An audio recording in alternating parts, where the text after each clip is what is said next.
There are massive changes happening in the home theater landscape.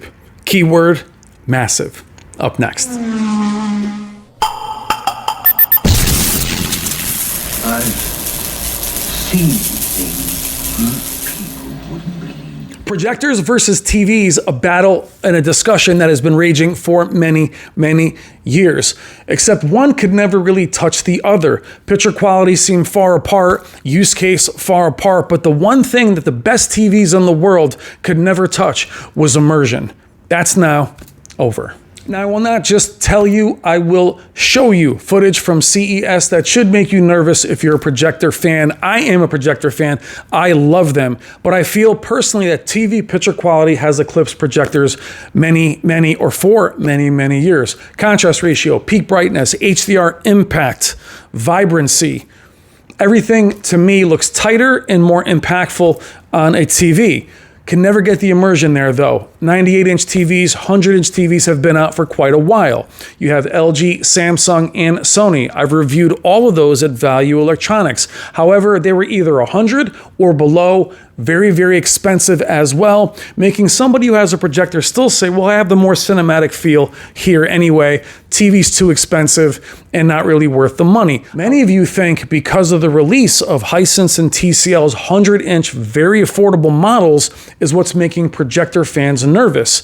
And you're probably right. It's not why I think there's a problem. Why I think there's a problem is everything that I saw at CES. We saw flagships, 110-inch, 8K, 4K UX from Hisense, 10,000 nits, absolutely gorgeous. Over at TCL, 115-inch TCL QM8 flagships, not just the entry level. Hisense UAK was also excellent. However, this is their highest end, top of the line at 110 inches for TCL, 115 inches. 10,000 nits, 5,000 nits. Then we have Samsung with micro LED. Now, many of you will laugh at that. Micro LED is very far away. It's been available for the last few years for commercial use, as well as very high-end consumer use. So expensive, but who do you think is building these high-end home theaters? The more wealthy people that want that are gonna change the tide for projectors. What should give you pause and make you a little nervous if you love projectors is Samsung's first unibody micro LED, meaning one piece at 143 inches, and it is absolutely stunning. And from what I understand, because it is one piece, it will require less in regards of engineering and technicians to come into your home, meaning it will be available and it will be somewhat affordable. Think about what I'm saying. We are getting the highest end unibody 143 inch. Then very affordable TCL and Hisense at 100 inch. Then you have their high-end 110, 115, thus pushing short throw projectors completely off the map with HDR peak brightness, gaming features, no screen needed. Then also some of them are affordable. And lastly, we have Sony. Now from Sony, it's not really that they'll be releasing any large TVs, though they do have the X92J and the X90L. That's not really where they're creating any fear. It's the creation of their new Hollywood reference monitor, which is capable of 4,000 nits. Filmmakers wanted it. They are supplying it, meaning 4,000 nits, true 4,000 nits. Content is coming, not just from the theaters where it will be put to use, but in streaming content as well. There is no projector on the planet that can do anything like that, let alone the HDR and Dolby Vision we have now, or HDR10 Plus.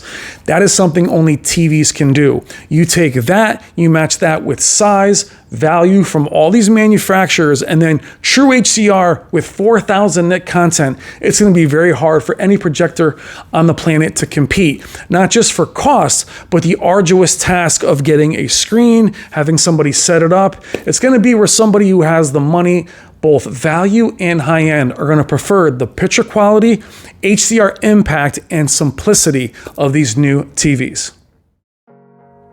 Now let me show you Hisense 110 UX. You have both a 4K version, those are on the outside, 8K version is on the inside. 4K model is capable of 10,000 nits. All four sound amazing. I reviewed last year's UX sound system, was incredible, just built into the TV. You'll have this optional stand which has speakers built into it, or you can get the stand that you see on the 8K version. While they may seem thick and bulky, they are pretty elegant looking and can be in a living room. Keep in mind, all the demo material I will show you from TCL, Hisense, and even the micro LEDs is in a pretty bright room. Something projectors cannot compete with, whether it's the highest end or the mid-tier, or even these laser TVs cannot compete with anything with light really hitting it, regardless of screens that battle light. They could not be in a room like this. True HDR impact, not just 10,000 nits. Modern TVs, or TVs in the last few years, still get bright enough where projectors have always struggled in that regard. And they've always struggled delivering true HDR, true Dolby Vision, and true HDR 10+. TVs have been doing that for years, but now with these TVs being brighter than ever, and then Sony's reference monitor having more studios look to do true 4,000 nits with both streaming and in the theaters, there is going to be a need for these brighter TVs, and that's something projectors just can't compete with. And don't get me wrong, again, I'm a big fan of projectors. I love projectors, especially filmic, grain structure. But TVs are able to do it all now, and now they're adding in the immersion. And they're clean, and they're sharp. Let alone gaming. Even the best gaming projectors will still struggle with latency.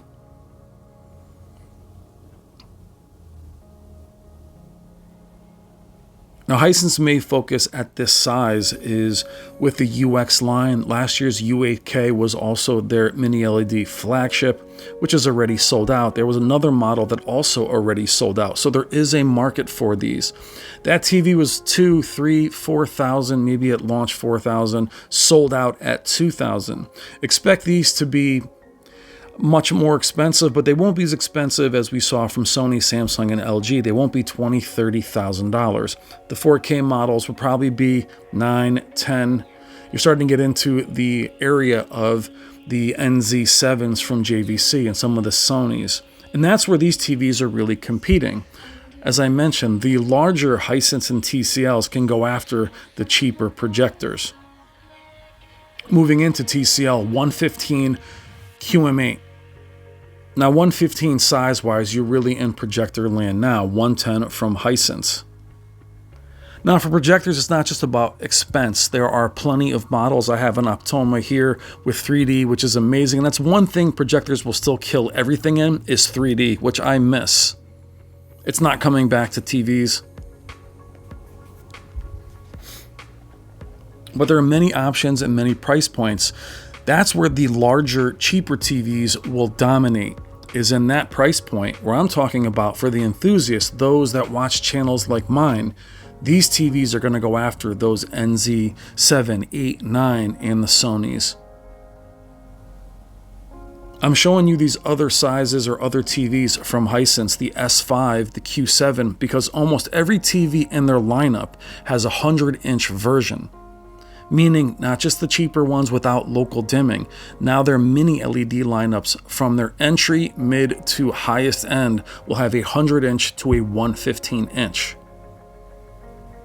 So there will be a size and value for everyone. There will be an option for everyone.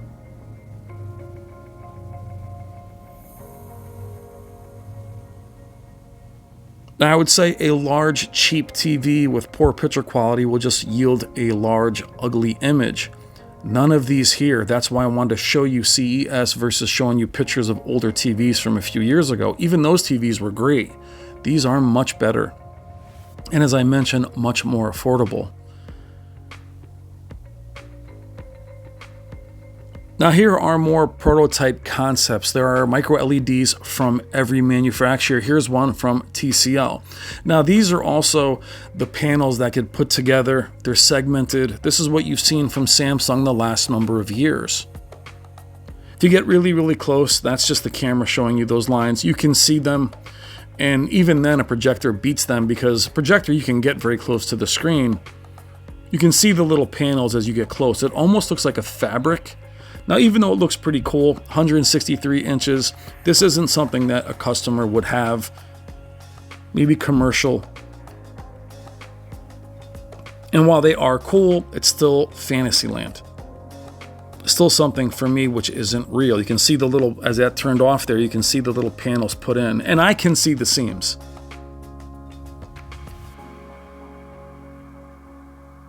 They're still extremely impressive.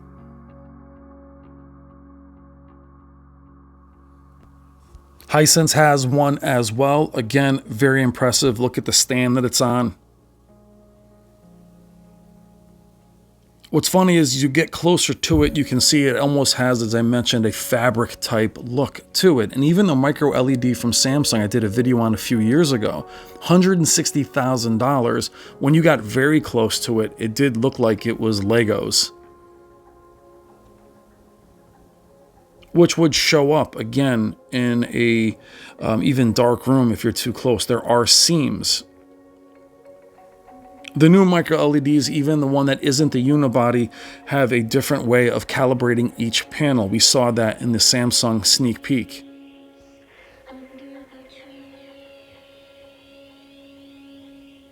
When you think about these sizes, again, versus a screen and a projector, and projectors can get crazy expensive if you want to go with the highest end screen, highest lenses, which I know is part of the fun building up to it, but the picture quality has to deliver. HDR has been around for a very long time now. And almost everything now is in HDR. Almost everything we watch, mostly streaming, HDR.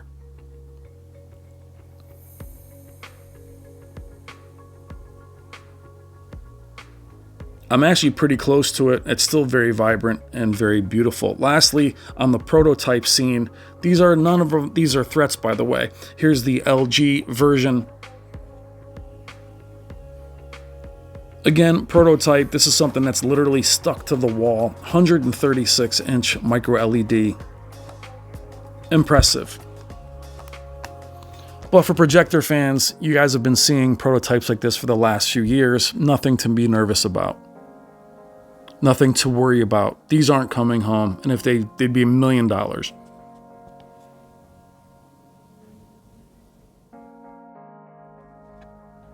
That said, here is the fear.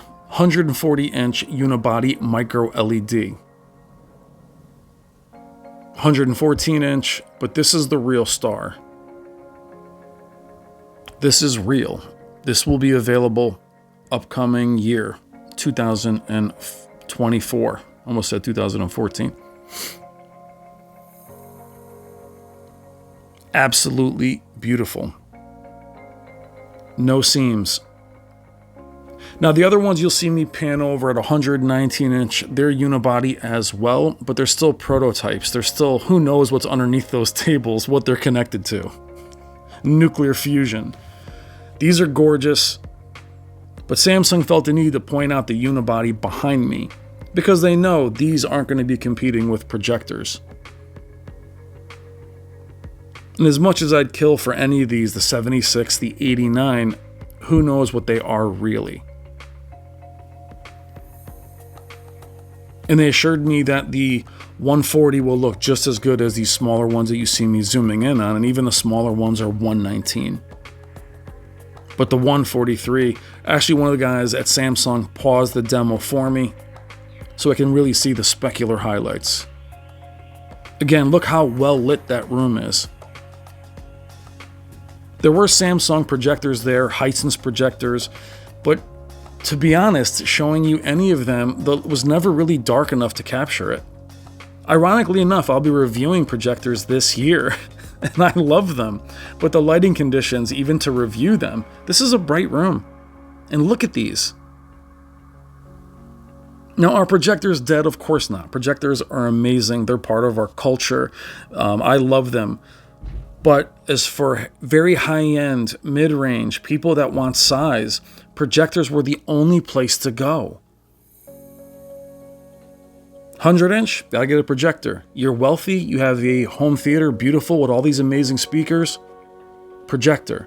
Now you'll be able to put that same sound system, those same speakers around a TV.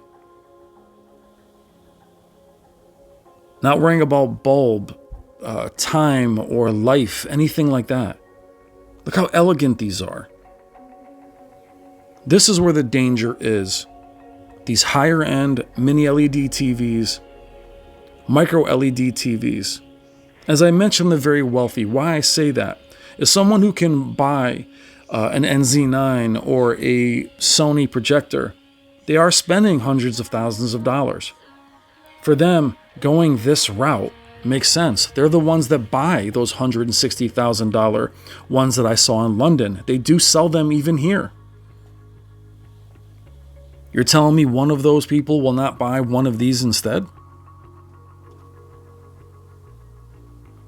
Unibody, one piece?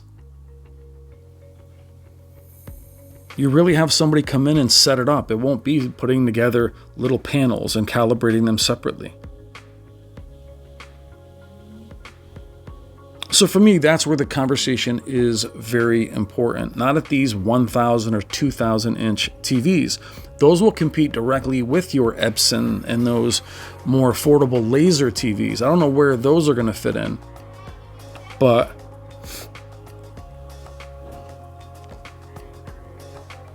here is where the real battle will be. Entry, mid, and high end. And as I mentioned earlier with the LG OLEDs at 98 and the Samsung TVs at 197, I should say the LG was 97. Being a projector fan myself, I want 170, I want 200 inches. These TVs are getting there. But those other TVs I just mentioned, sub 100 inches, that's not going to take a place of a projector. These will.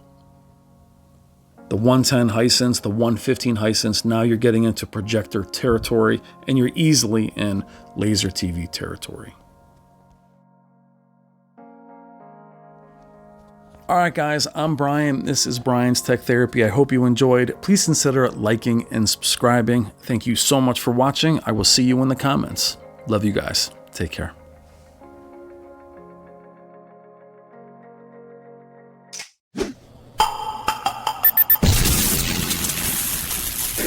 It's better to burn out than to fade away.